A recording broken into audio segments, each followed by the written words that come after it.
Hi അസ്സലാമലൈക്കും, welcome back. ഇന്ന് ഞാൻ വന്നിട്ടുള്ളത് നല്ല കിടിലൻ ടേസ്റ്റി ആയിട്ടുള്ള അടിപൊളി ചക്കപ്പുഴുക്കിൻ്റെ റെസിപ്പി ആയിട്ടാണ്. ചക്കപ്പുഴുക്ക് ഉണ്ടാക്കാൻ എല്ലാവർക്കും അറിയാമായിരിക്കും, പക്ഷേങ്കിൽ പലരും പല രീതിയിലും ഉണ്ടാക്കിയെടുക്കും. അതുപോലെ ടേസ്റ്റിലും വ്യത്യാസം ഉണ്ടാവും. അപ്പോൾ ഞാനീ ഉണ്ടാക്കുന്ന ചക്കപ്പുഴുക്ക് എങ്ങനെയാണെന്ന് നോക്കാം. അതിന് മുമ്പായിട്ട് നിങ്ങൾ എൻ്റെ ചാനൽ ആദ്യമായിട്ടാണ് കാണുന്നതെങ്കിൽ ലൈക്ക് ചെയ്യാനും സബ്സ്ക്രൈബ് ചെയ്യാനും മറക്കരുത്. അപ്പോൾ നമുക്ക് നേരെ വീഡിയോയിലോട്ട് പോകാം. അപ്പോൾ ഇതാ ഞാൻ ഇതേപോലെ ഒരു ചക്ക എടുത്തിട്ടുണ്ട്. ആ ഒരു ചക്ക ഇതേപോലെ പീസാക്കിയിട്ട് മുറിച്ചെടുത്തിട്ടുണ്ട്. അതുപോലെ അതിൻ്റെ ചക്കക്കുരുവും അതുപോലെ 2-3 പീസാക്കിയിട്ട് മുറിച്ചെടുത്തിട്ടുണ്ട്. ഇനി ഇത് നന്നായിട്ട് കഴുകിയെടുത്തിട്ടുണ്ട്, വേറൊരു പാത്രത്തിലോട്ട് മാറ്റിയിട്ടുണ്ട്. ഇനി നമുക്കിത് ഒരു കുക്കറിലോട്ട് ഇട്ട് കൊടുക്കാം.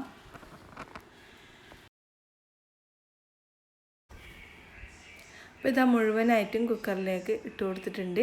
ഇനി ഇതിലേക്ക് ആവശ്യത്തിനുള്ള ഉപ്പ് ചേർത്ത് കൊടുക്കാം.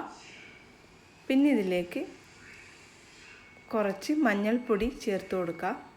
ഒരു 1/2 ടീസ്പൂണോളം മഞ്ഞൾപ്പൊടി ചേർത്ത് കൊടുക്കുന്നുണ്ട്. എന്നിട്ട് ഇതിന് ആവശ്യമുള്ള വെള്ളം ഒഴിച്ചു കൊടുക്കുക. ഞാനിവിടെ ഒരു 1.5 കപ്പ് വെള്ളം ഉണ്ടാവും, അതാണ് ഇതിലേക്ക് ഒഴിച്ചു കൊടുത്തത്. എന്നിട്ട് ഇതൊന്ന് നന്നായിട്ട് മിക്സാക്കി കൊടുക്കുക. ഈ ഉപ്പും മഞ്ഞൾപ്പൊടിയൊക്കെ എല്ലായിടത്തും എത്തുന്ന രീതിയിൽ നമുക്കൊരു സ്പൂൺ വെച്ചിട്ട് നന്നായിട്ട് ഇതുപോലെ ഒന്ന് മിക്സാക്കി കൊടുക്കുക. എന്നിട്ട് ഇതൊന്ന് അടച്ച് വെച്ചിട്ട് ഒരു 3 വിസിൽ വരുന്നത് വരെ നമുക്ക് ഇതൊന്ന് വേവിച്ചെടുക്കാം. അപ്പോൾ ഇത് ഞാൻ കുക്കറൊന്ന് അടച്ചിട്ട് ഗ്യാസ് സ്റ്റൗവിലേക്ക് വെച്ച് കൊടുത്തിട്ടുണ്ട്. ഇനി നമുക്ക് ഇതൊരു 3 വിസിൽ വരുന്നത് വരെ നമുക്കൊന്ന് വെയിറ്റ് ചെയ്യാം. പിന്നെ ഞാൻ എടുത്തിട്ടുള്ളത് ഒരു 10-15 കാന്താരി മുളക് എടുത്തിട്ടുണ്ട്. പിന്നെ ഒരു 10-15 വെളുത്തുള്ളി എടുത്തിട്ടുണ്ട്. ഇത് രണ്ടും കൂടി നമുക്ക് ഒരു ഇടികല്ലിലിട്ട് നന്നായിട്ടൊന്ന് ഇടിച്ചിട്ട് വരാം. ആ ഒരു സമയം കൊണ്ട് നമ്മുടെ ചക്ക ഇവിടെ നന്നായിട്ട് വെന്തിട്ടുണ്ട്. അപ്പോൾ ഇതാ തുറന്ന് നോക്കുമ്പോൾ തന്നെ എല്ലാം നന്നായിട്ട് കുരുവും ചക്കയും ഒക്കെ നന്നായിട്ട് വെന്തിട്ടുണ്ട്. ഇനി ഇത് നന്നായിട്ട് ഒരു സ്പൂൺ വെച്ചിട്ട് ഒന്ന് മിക്സാക്കി എടുക്കാം. അപ്പോൾ ഇതാ ഞാൻ നന്നായിട്ട് മിക്സാക്കി എടുത്തിട്ടുണ്ട്. ഇനി ഒരു വലിയൊരു പാത്രം എടുത്ത് അടുപ്പിൽ വെച്ചിട്ടുണ്ട്. എന്നിട്ട് അതിലേക്ക് വെളിച്ചെണ്ണ ഒഴിച്ച് കൊടുക്കാം. ഒരു 2 ടേബിൾ സ്പൂണോളം വെളിച്ചെണ്ണ ഞാൻ ഇതിലേക്ക് ഒഴിച്ച് കൊടുക്കുന്നുണ്ട്. വെളിച്ചെണ്ണ നന്നായിട്ട് ചൂടായിട്ടുണ്ട്.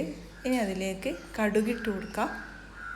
കടുകൊന്ന് നന്നായിട്ട് പൊട്ടി വരുമ്പോൾ അതിലേക്ക് നമുക്ക് കായ്മുളക് ഇട്ട് കൊടുക്കാം. എന്നിട്ട് നമ്മൾ നേരത്തെ പൊടിച്ച് വെച്ചിട്ടുള്ള കാന്താരി മുളകും വെളുത്തുള്ളിയും അതിലേക്ക് ഇട്ട് കൊടുക്കാം. പിന്നെ അതിലേക്ക് കുറച്ച് കറിവേപ്പില കൂടി ഇട്ട് കൊടുക്കാം. എന്നിട്ട് നമുക്ക് തീ ഒന്ന് ലോ ഫ്ലെയിമിലാക്കിയതിന് ശേഷം നമ്മുടെ നേരത്തെ വേവിച്ച് വെച്ചിട്ടുള്ള ചക്ക നമുക്ക് ഇതിലേക്ക് ഇട്ട് കൊടുക്കാം. അതിനുശേഷം ചക്ക നമുക്ക് നന്നായിട്ട് ഇതേപോലെ ഒന്ന് ഒരു വലിയ സ്പൂൺ വെച്ചിട്ട് നന്നായിട്ട് ഇടിച്ചു കൊടുക്കാം. ചക്കയും കുരുവും ഒക്കെ നന്നായിട്ട് ഇതേപോലെ ഒന്ന് മിക്സാക്കി കൊടുക്കാം.